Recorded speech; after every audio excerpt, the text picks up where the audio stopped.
Hello everyone, my name is Daniel and I'm here to take you on a behind-the-scenes, in-depth look at the Ambr grading process. So first, what is grading? Grading is the process of looking at a card and assessing its overall quality. Now, this can be done a couple different ways. One is you could just look at the card and assess it overall and allocate it a grade. Another way to do it is to systematically break down the card into sections, analyze each section, and then take those subgrades and eventually come up with an overall grade for that card. Now, every grading company has a different approach to how they grade cards, but at Ambr Grading, we like to use tools that reduce subjectivity and increase consistency no matter which grader is looking at your card. So, how did we develop our grading system? While there is no industry standard, we use best practices established by reputable grading companies in the industry.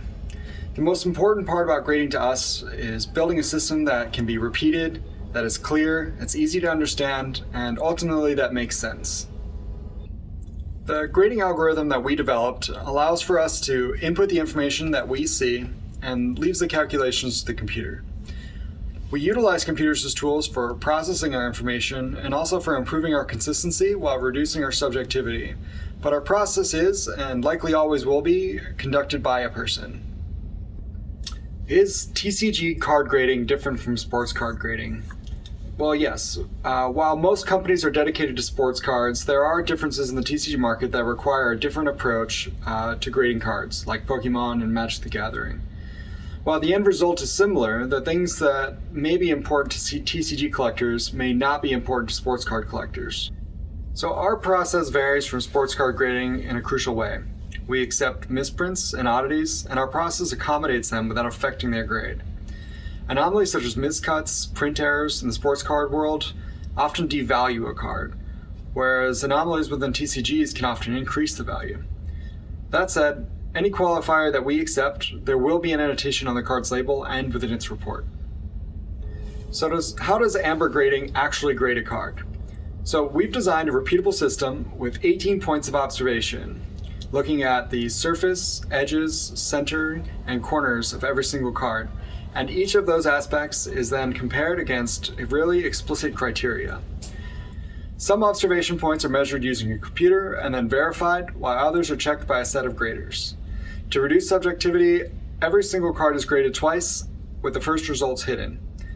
When all observations are recorded twice, the scores pass through our algorithm that generates 4 subgrades and 1 final grade. To simplify, I'll give an example.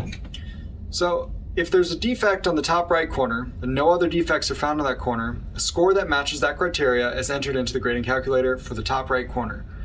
The same process is repeated for the other 3 corners, then 4 edges, for the 2 surfaces, and then for centering, although centering is more of an objective process.